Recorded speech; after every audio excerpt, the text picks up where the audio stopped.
Assalamualaikum warahmatullahi wabarakatuh. Apa kabarnya anak-anak? Ibu harap kalian selalu dalam kondisi sehat walafiat ya. Amin ya robbal alamin. Hari ini kita akan belajar tentang subtema 2, pembelajaran 4 dan 5. Nah, di sini Ibu punya gambar. Ada yang tahu ini gambar apa? Atau ada yang tahu hari ini kita akan membahas apa? Nah, untuk yang penasaran, silahkan kita simak slide selanjutnya.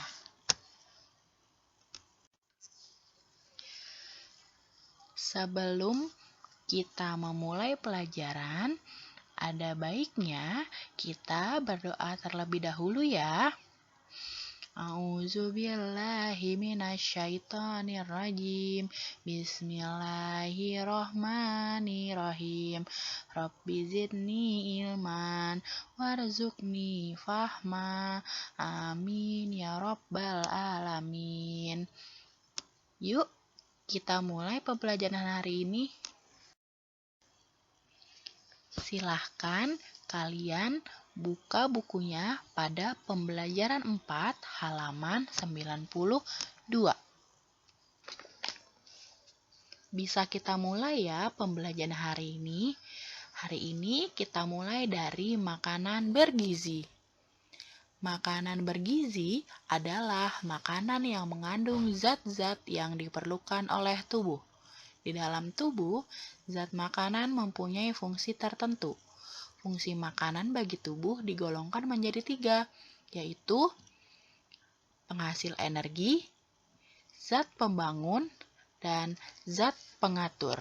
Untuk penjelasannya, kita simak slide selanjutnya ya. Nah, penjelasannya adalah yang pertama, penghasil energi. Zat makanan berfungsi sebagai penghasil energi. Contohnya adalah karbohidrat, lemak, dan protein. Zat makanan yang cepat diubah menjadi energi adalah karbohidrat. Lalu ada zat pembangun.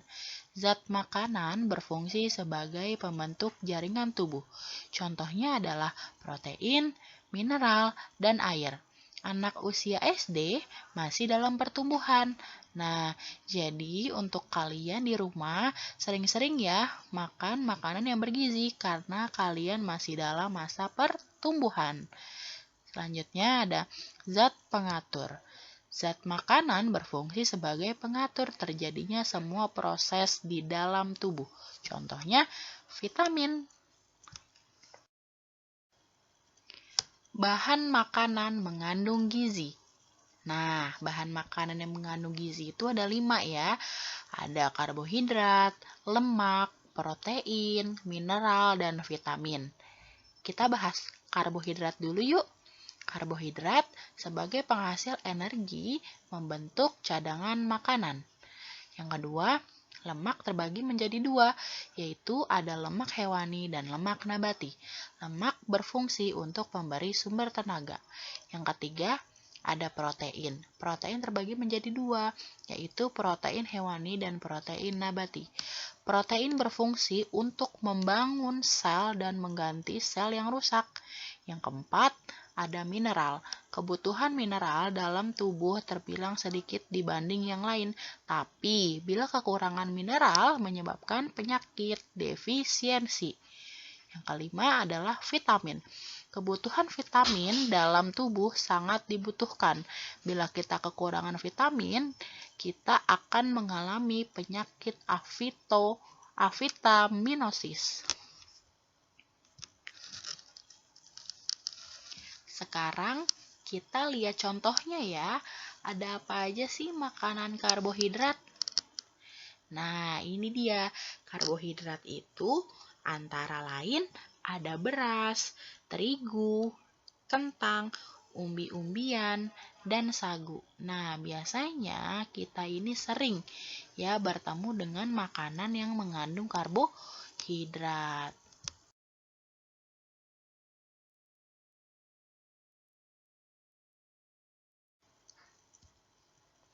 Nah, selanjutnya ada contoh makanan lemak. Di slide sebelumnya, tadi kita sudah bahas ya, lemak itu terbagi menjadi dua, yaitu lemak nabati dan lemak hewani. Nah, kita bahas lemak hewani dulu yuk. Lemak hewani banyak terdapat dalam susu, telur, keju, dan mentega. Nah, sedangkan untuk lemak nabati banyak terdapat dalam kacang-kacangan, minyak, dan margarin, ya. Nah, manfaat lemak antara lain sebagai pemberi sumber tenaga. Nah, cadangan lemak di bawah kulit dapat melindungi organ tubuh bagian dalam. Misalnya, ginjal, jantung, dan hati. Ya, jadi walaupun banyak dari kita yang tidak terlalu suka lemak, tapi sebenarnya lemak itu mempunyai peran penting dalam tubuh kita. Selanjutnya kita membahas makanan yang mengandung protein. Nah, sama seperti lemak ya, jadi protein juga dibagi menjadi protein hewani dan protein nabati. Kita akan membahas protein hewani dulu. Ya, protein hewani banyak terdapat dalam hati, daging, telur, ikan, susu, dan keju. Sedangkan untuk protein nabati banyak kita temukan dalam kacang-kacangan, tahu, dan tempe. Ya. Nah, manfaat protein sudah kita bahas di slide sebelumnya. Ya, jadi kalian di rumah harus sering-sering makan makanan yang mengandung protein. Karena jika kalian kekurangan protein akan menderita penyakit kwashiorkor. Ya, penderita kwashiorkor akan terhambat pertumbuhannya. Ya, terus juga kulitnya bersisik, kurus, dan rambutnya kusam.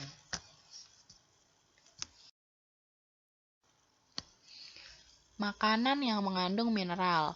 Ya, jadi yang kita bahas kali ini adalah makanan yang mengandung mineral. Berikut ini adalah mineral yang dibutuhkan oleh tubuh. Yang pertama itu ada kalsium, ya. Nah, bahan makanan yang mengandung zat kapur antara lain kedelai, kacang merah, bayam, daging merah, ikan, dan telur, ya. Yang kedua, itu ada fosfor. Ya, makanan yang mengandung fosfor antara lain kacang merah, jagung kuning, udang, daging ayam, dan daging sapi. Ya, selanjutnya ada zat besi. Ya, makanan yang mengandung zat besi adalah bayam, daun kelor, kedelai, telur, hati, dan kacang panjang. Selanjutnya ada yodium. Nah, bahan makanan yang mengandung yodium adalah garam dapur, ikan laut, dan sayuran. Selanjutnya ada fluor. Ya, fluor itu adalah air minum, teh, dan makanan yang berasal dari laut. Ya, selanjutnya adalah air. Nah, kita pasti setiap hari kan mengkonsumsi air, maka dari itu kita tidak boleh kekurangan air ya di dalam tubuh kita. Makanan yang mengandung vitamin. Vitamin adalah bahan makanan yang diperlukan oleh tubuh dalam jumlah sedikit. Walaupun diperlukan dalam jumlah sedikit, peranan vitamin sangat penting. Kekurangan vitamin menyebabkan penyakit avitaminosis. Vitamin dikelompokkan menjadi dua, yaitu vitamin yang larut dalam lemak, yaitu vitamin A, D, E, dan K. Yang kedua, vitamin yang larut dalam air meliputi vitamin B dan C. Berikut ini adalah penjelasan dari macam-macam vitamin dan kegunaannya. Yang pertama ada vitamin A. Vitamin A kita temukan dalam bayam, kangkung, daun singkong, pepaya, mangga, wortel, dan ubi rambat merah. Manfaat vitamin A untuk membantu proses penglihatan, membantu proses pertumbuhan, dan membantu proses pembentukan sel tubuh. Yang kedua, vitamin B. Dapat kita temukan dalam beras, bekatul, kacang hijau, daging, telur, dan sayuran. Manfaat vitamin B: mencegah penyakit beri-beri, menambah nafsu makan, mencegah radang pada ujung lidah, dan membantu proses pembakaran di dalam tubuh. Yang selanjutnya ada vitamin C. Dapat kita temukan dalam sayur-sayuran, buah-buahan segar, kacang polong, kedelai, serta kacang tanah. Manfaat vitamin C: memperkuat daya tahan tubuh terhadap bibit penyakit, mencegah gusi berdarah, dan membantu proses pemulihan setelah sakit. Yang keempat, ada vitamin D. Ya, vitamin D ini kita temukan dalam avokado, pisang, bayam, dan bunga kol. Di dalam tubuh kita terdapat bahan vitamin D. Jika terkena sinar matahari pagi, bahan tersebut akan berubah menjadi vitamin D. Sinar matahari membantu proses pembentukan vitamin D. Nah, jadi vitamin D juga memiliki manfaat, yaitu membantu pembentukan tulang dan gigi. Selanjutnya adalah vitamin E. Dapat kita temukan dalam kuning telur, susu, minyak ikan, minyak jagung, dan kecambah. Manfaatnya adalah untuk melindungi sel darah merah, mencegah pendarahan, menghaluskan kulit, mencegah kerontokan rambut, dan mencegah keguguran pada ibu hamil. Vitamin K dapat kita temukan dalam daging sapi, daging ayam, kacang-kacangan, sayuran, dan minyak goreng. Ya, jadi manfaat vitamin K bagi tubuh antara lain membantu proses pembekuan darah. Jadi, jika terjadi luka, luka akan lebih cepat tertutup. Nah, untuk anak-anak ibu yang soleh dan soleha, jangan lupa ya di rumah untuk selalu terus makan makanan yang bergizi agar kalian terhindar dari penyakit.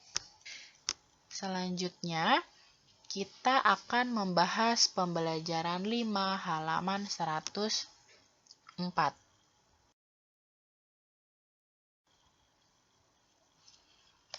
Nah, sudah dibuka halaman 104. Jika sudah, kita akan membahas tentang rekreasi bersama keluarga. Apakah kalian pernah rekreasi bersama keluarga? Tentu saja pernah. Dengan rekreasi, pikiran menjadi lebih segar. Rekreasi memupuk kebersamaan bersama keluarga ataupun teman. Manfaat lain dari rekreasi adalah antar anggota keluarga bisa lebih akrab. Secara tidak langsung, rekreasi dapat mempengaruhi pertumbuhan dan perkembangan kita sebagai manusia. Beberapa tempat rekreasi adalah kebun binatang, pantai, pegunungan, museum, dan tempat wisata lainnya. Yuk kita lanjut. Sekarang dibuka bukunya halaman 106. Selanjutnya kita bahas matematika ya. Menentukan hasil pengurangan. Nah, penentukan hasil pengurangan kita bagi menjadi 2. Yang pertama ada pengurangan tanpa meminjam. Yang kedua ada pengurangan dengan meminjam. Yang pertama akan kita bahas adalah pengurangan tanpa meminjam. Bisa disimak ya soalnya. Nah, di sini ada soal 489 dikurang 245. Nah, di sini ada dua cara. Yang pertama, cara bersusun panjang. Dan yang kedua, yang cara pendek. Kita yang cara bersusun panjang terlebih dahulu. Nah, 489 itu diuraikan menjadi 400 ditambah 80 ditambah 9. Begitupun juga dengan 245. Nah, jika sudah diuraikan semua, baru kita kurang satu persatu. 9 dikurang 5, hasilnya 4. 80 dikurang 40 hasilnya 40. 400 dikurang 200 hasilnya 200. Jadi untuk soal 489 dikurang 245 hasilnya adalah 244. Nah, kalau untuk cara yang pendek itu cukup dihitung secara langsung. 9 dikurang 5 sama dengan 4. Lalu 8 kurang 4, 4. 4 kurang 2, 4. Jadi sama-sama mendapatkan hasil 244. Selanjutnya kita akan bahas pengurangan dengan meminjam. Nah, di sini ada 3 soal, kita bahas soal yang A terlebih dahulu.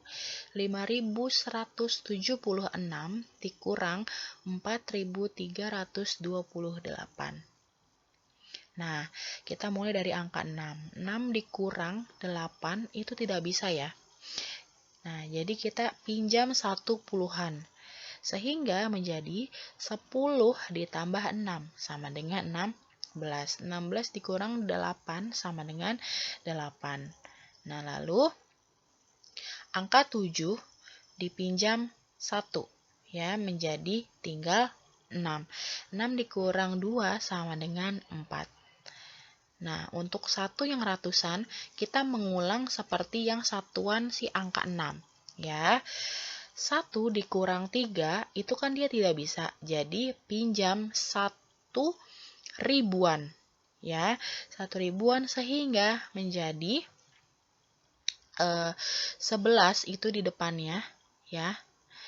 11 dikurang 3 ya sama dengan 8. Nah, karena tadi si 5-nya ini sudah dipinjam menjadi angka 4 ya. Jadi 4 dikurang 4 itu adalah 0 atau tidak usah ditulis. Selanjutnya soal yang B. 6.459 dikurang 2.783. Kita ke satuan terlebih dahulu. 9 dikurang 3 sama dengan 6.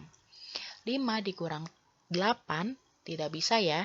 Jadi kita pinjam 1 ratusan ya, sehingga menjadi di situ tertulis angka 15 ya. 15 dikurang 8 sama dengan 7 ya. Nah, kita masuk ke yang ratusan. 4 dikurang 7 ya.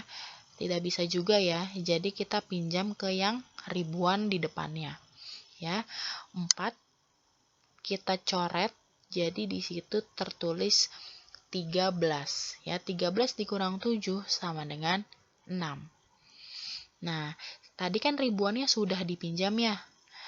Nah, jadi kita coret juga. Tinggal hasilnya 5. 5 dikurang 2 sama dengan 3. Jadi untuk soal yang B hasilnya adalah 3.676.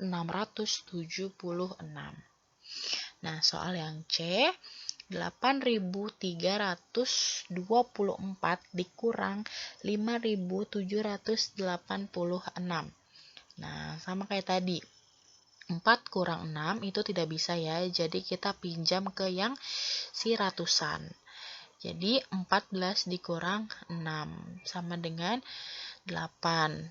Nah, si 2-nya ini dia tidak bisa kan? Pinjam lagi ke depannya ya, jadinya 11 ya. 11 dikurang 8 sama dengan 3. Kita maju lagi ke ratusan. 3 dikurang 7 nggak bisa juga. Jadi kita pinjam lagi ke depan ya. 12 dikurang 7 sama dengan 5. Ya, ke depan 8 kita coret, jadi angka 7 dikurang 5 sama dengan 2. Jadi untuk soal yang C jawabannya adalah 2.538.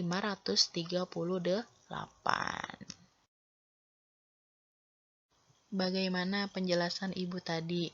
Mudah-mudahan kalian dapat memahaminya ya, karena kalian pasti sudah pernah kan belajar pengurangan di kelas 1 dan 2.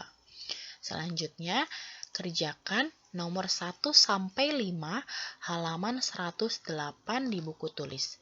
Dan nomor 1 sampai 5 di buku tulis juga, tapi jawabannya saja ya, halaman 110. Jadi hari ini kalian ada 10 soal. Nah, cukup sekian pembelajaran kita hari ini. Semoga kalian dapat memahami materi hari ini ya. Ibu cukupkan pembelajaran hari ini. Say hamdalah, alhamdulillahi rabbil alamin. Sampai jumpa di pertemuan berikutnya. Wassalamualaikum warahmatullahi wabarakatuh.